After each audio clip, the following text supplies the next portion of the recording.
Welcome to the Ghost Tea Podcast. I'm your host, Ariel Willow. Today, we're going to talk about spirit and what spirit is. Before we jump in, I want to remind you that everyone has different views on things, and that's okay.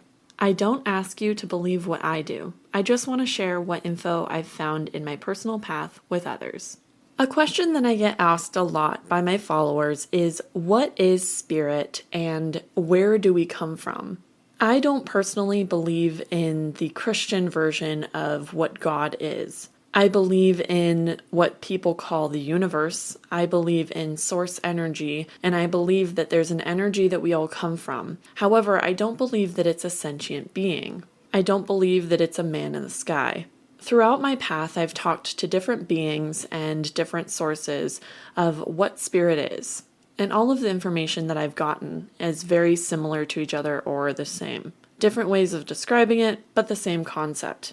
The examples that I'm going to share with you today are ones that I learned from Archangel Michael and Archangel Azrael, the angel of death. I personally have worked with Archangel Azrael since I was a small girl because I can see dead people, and he happens to have been around me since I was very young. Some people might be scared at the concept of having the angel of death on speed dial, but me being a medium, it's hella convenient.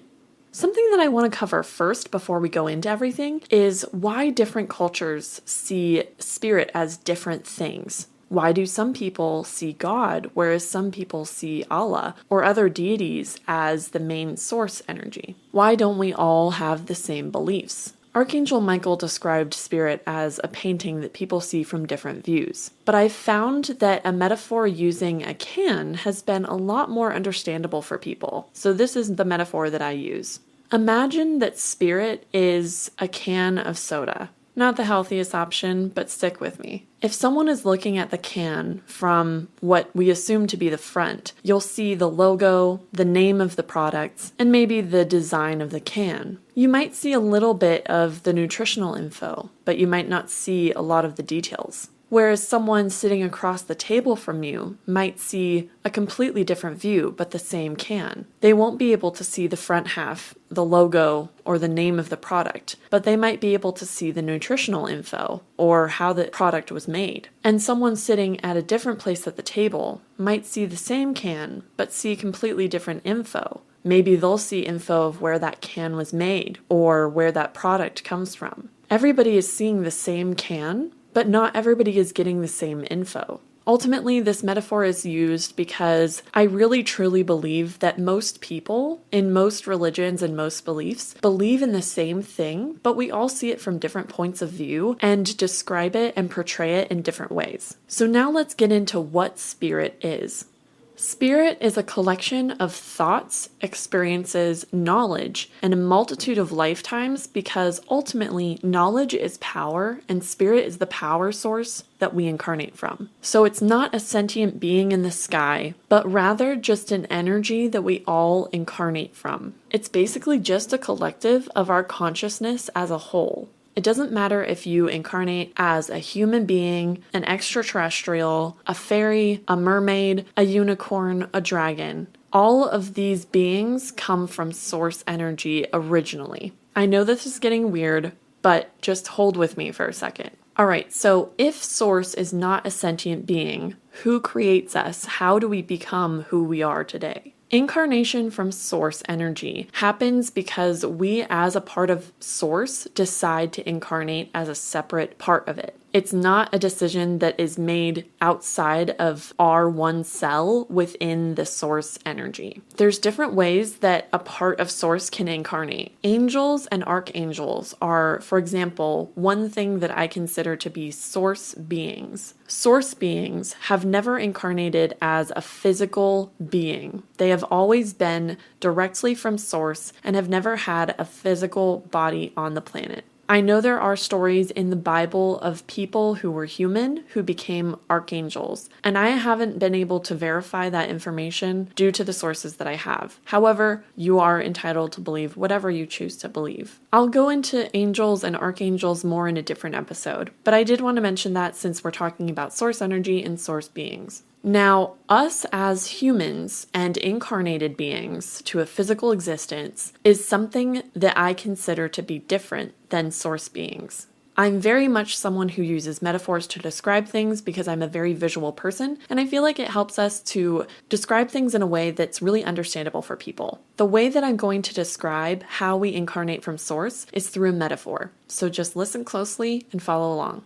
Imagine you have a large bowl of water. This large bowl of water is Source energy. That water is a collection of thousands of droplets of water, all put together in one bowl. When you incarnate as a separate part of Source, you are taking a droplet of water out of that bowl. What's in that dropper full is what we call soul families. A soul family is kind of like cells within a body. If you look at a cell within the body under a microscope, you'll see that it's a bunch of tiny cells within a large cell. That's the best way that I can think of to describe soul families. We all come from one droplet, but we're separate entities within that small droplet.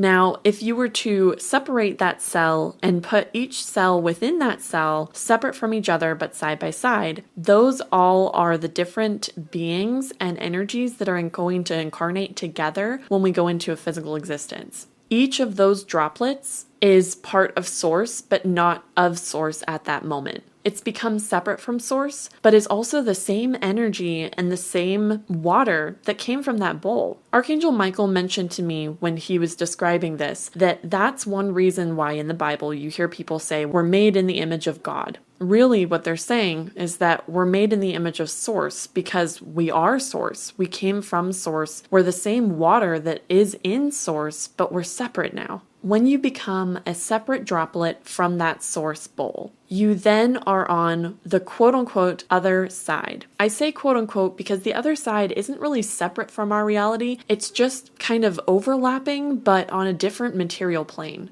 Our existence is a physical existence, whereas the other side is not a physical existence. So it's still in the same place, but it's not there for us to physically touch and interact with. So now that your soul is on the other side, it now decides where it wants to incarnate in a physical existence. As I said before, you can choose to incarnate as a human being on Earth, but you can also choose to incarnate as an extraterrestrial on a different planet or even in a different solar system. You can also, and I know this is going to sound weird, incarnate as a unicorn or a dragon or a fairy or an elf or even a gnome. Now I know that that's going to get a little weird for people, but that's my personal belief, and that's okay if we disagree. In addition to being able to choose to have a physical existence, another thing that happens is that you can choose to be a spirit guide for someone. I want to dive deeper into spirit guides in general and what they are and what they do in a separate episode. The first time you incarnate to a physical existence, if you're on Earth, you're assigned a guardian angel, at least one, as well as at least one spirit guide that's humanoid. And I say humanoid because it can be human-ish or even an extraterrestrial or a different being that is human-like. And you're also given an animal guide. You can have multiples of any of these.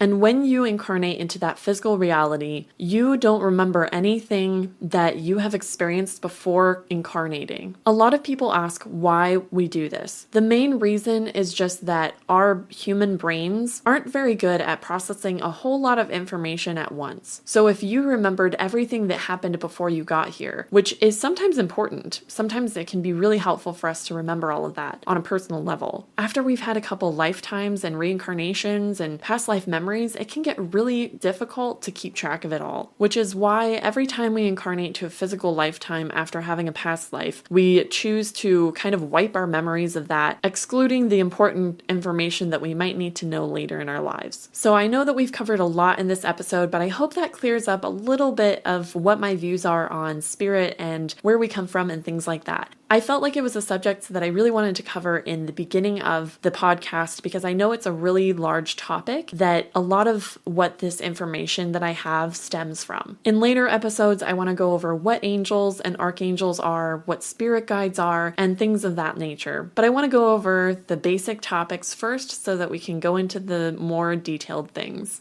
Now I want to hear your thoughts. If you have any questions or things that you want to share that you learned from this episode, please email me and my team at support@arielwillow.com. Or you can use the contact form on the homepage of my website, www.arielwillow.com. Or you can send your questions to me using that same method. In addition, if you want to leave a voice message that I listen to and respond to on air, go ahead and head over to my Anchor homepage for the podcast, which is linked in the description, and hit the message button at the bottom of the screen. This is where you can leave voice messages for me to answer on each podcast episode. Who knows? Maybe I'll feature your question in a future episode. Thank you so much for listening, and I hope this brought some clarity and peace for you. Stay safe, stay curious, and keep learning. I'll talk to you later.